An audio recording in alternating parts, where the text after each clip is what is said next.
will go on your record. It's going to be there for the rest of your life. It's even there after you die. With your record, you have 2 suspended license cases. Now you have a DWI going on your record. When you get pulled over, what do you think an officer is going to do to you? They're going to harass the hell out of you. Every single time you get pulled over, don't matter what you're doing. I don't care if you're going to church, planting tulips, whatever, you will get harassed. And even if you have the faintest smell of alcohol or dope, you will be charged with a second offense. What we're doing today will not happen again. You will be facing a minimum of 30 days in jail. If you don't pay the court costs and the DPS fines and fees, you will go to jail. You're being assessed now over $3,000 in fees. So if you fail to pay, every $100 is a day in jail. So you can imagine how much jail time it is if you fail to pay. Let me give you a piece of advice, Mr. Sanchez. The worst possible thing you can do in this life is drive.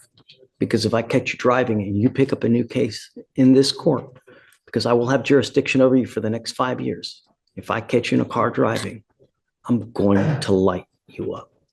Do you understand? Thanks, John. All right. Good luck to you.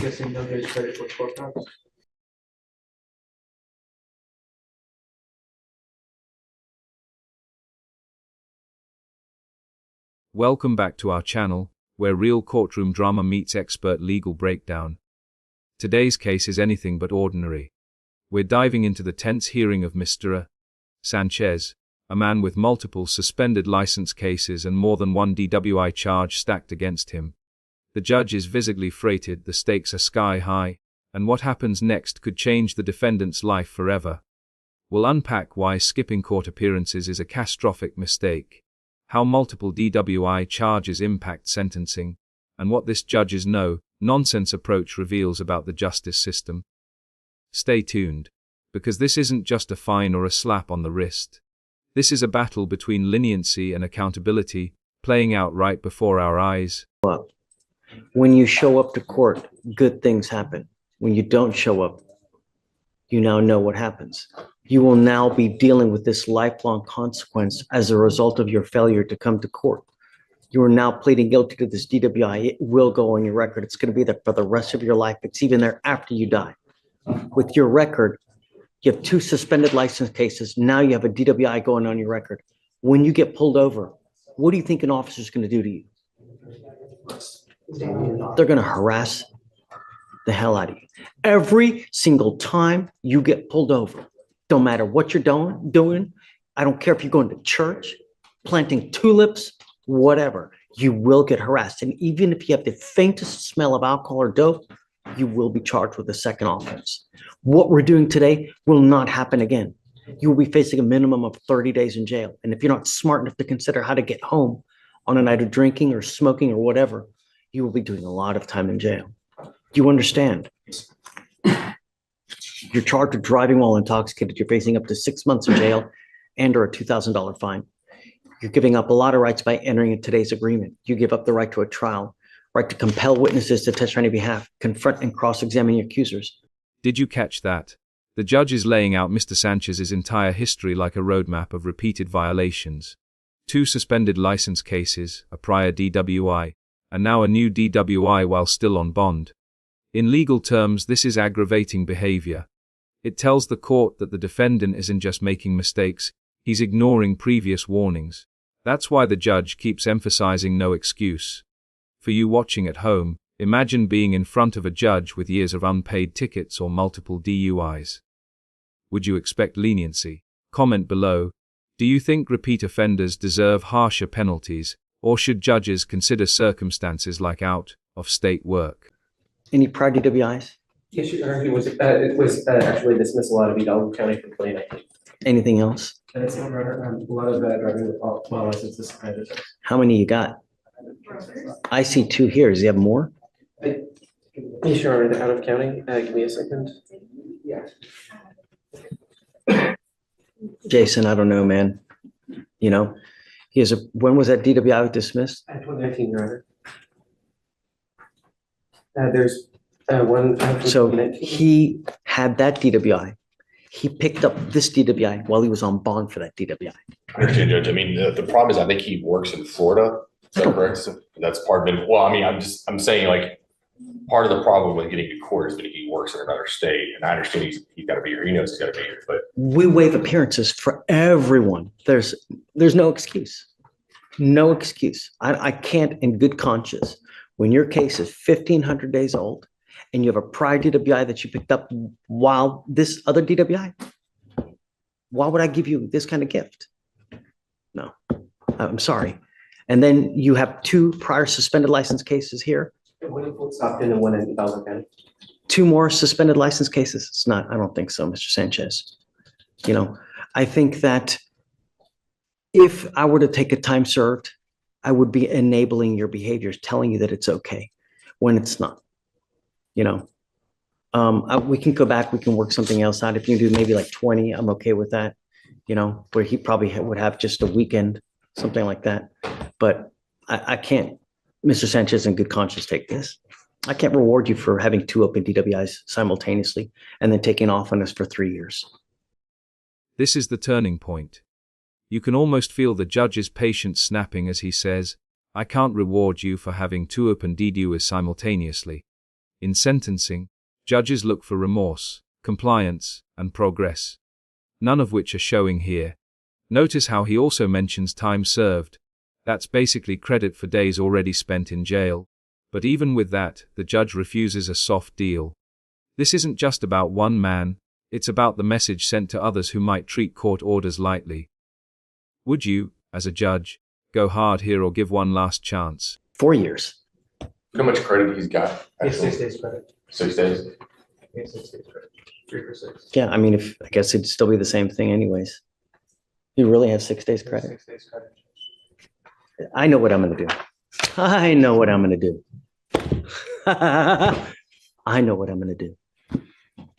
Here's what I'm gonna do. You will be required to pay every court cost that will be assigned to you today, which is a lot. And if you don't pay it, you will go to jail. For every $100, it's a day in jail. How much is it gonna owe? With the DWI, it's gonna be what, $3,000, right? If you're including the DDoA track file? Correct. Yeah. 100, and could be 3,600. Yep. That's what's gonna happen today. So if you don't pay the court costs and the DPS fines and fees, you will go to jail. You're being assessed now over $3,000 in fees. So if you fail to pay, every $100 is a day in jail. So you can imagine how much jail time it is if you fail to pay. I am also going to suspend your license for a year. I'm not putting you in jail now, but you know what's expected of you. And if you fail to pay, I will issue a warrant for your arrest. Sometimes you hit someone even harder in the pocketbook than when you do with a little bit of jail time. We'll see how it goes now, because if you don't pay, imagine, it's a lot of time in How custody. much time will we have to pay the? I don't expect them to pay it all up front now, but I'm going to put them on a payment plan, Okay. you know? Sort of makes But I'm sense. going to tell you, if you try to jet on me, I will remember, because I will make notations as to this right now about how many DWIs, how many suspended license cases you have, so that if you flake on us and don't pay it, for the $3,400 that's owing and doing, it's $100 for every single day. Now we're seeing another legal tool judges use: financial consequences. Over $3,000 in court costs, DPS fines and fees, plus a suspended license for a year. And the kicker, for every 100 unpaid, that's another day in jail. This is a classic pocketbook penalty, designed to hit harder than a short jail stint. The judge even warns Mr. Sanchez that a payment plan doesn't mean a free pass. This is a textbook example of how courts try to balance deterrence with rehabilitation.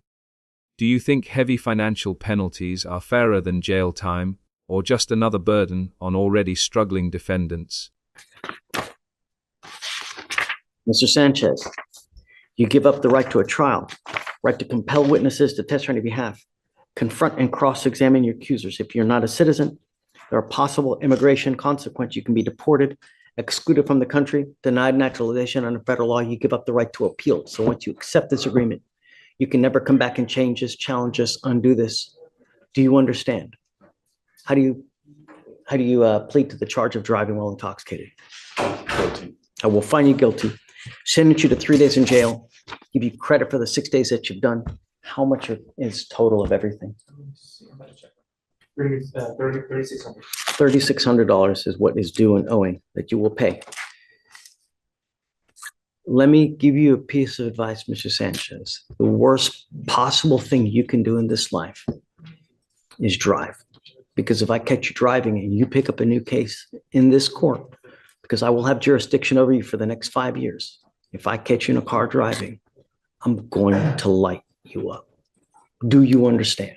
Yes, Your Honor. All right. Good luck to You you. guys think they'll get credit for court costs? No. Okay. Yeah, he'll be responsible for all the court costs. Correct. Yeah. And then, so what kind of payment plan do they do down there? I'm not really familiar with that. Usually they'll going off of what his financials are, we can work it out with them down there. I just know that he just has to go down. Hey, Vic, when they put people on a payment plan downstairs, how long do they give typically? I'm not sure, Judge. I think they take the total consideration. Can we dictate how long? I've seen the year. We did. And they're allowed to request extensions. But it has to go through. Yeah, I mean, I'm not going to do an extension. Once we do the payment plan now, you will be expected to live up to it, right? So could we do perhaps like a year, 2 years? I think Trey can put it in. Yeah, I can put it on the notes. notes. He's gonna have to bring it Okay. down. Judge wants 1 year. What do you do for a living? I work for Hilton. How much money do you make a month? About $2,600 a month. Boston, take your hat off. Okay, I don't want to kill you, right? But I want you to pay. So what I will do is I will put you on a 2-year payment plan. So it'll cost you $150 a month. If you don't pay it, every $100 is a day in jail. So you can imagine how much time you'll do on the $3,600 bill. Do you understand? So what just happened? Mr. Sanchez pled guilty to DWI, received credit for 6 days already served, and now faces a $300 bill with a 2-year payment plan and a suspended license. The judge made it crystal clear: drive again, and the hammer will come down. This case highlights how repeat offenses erode judicial patience, and why compliance with court orders is non-negotiable.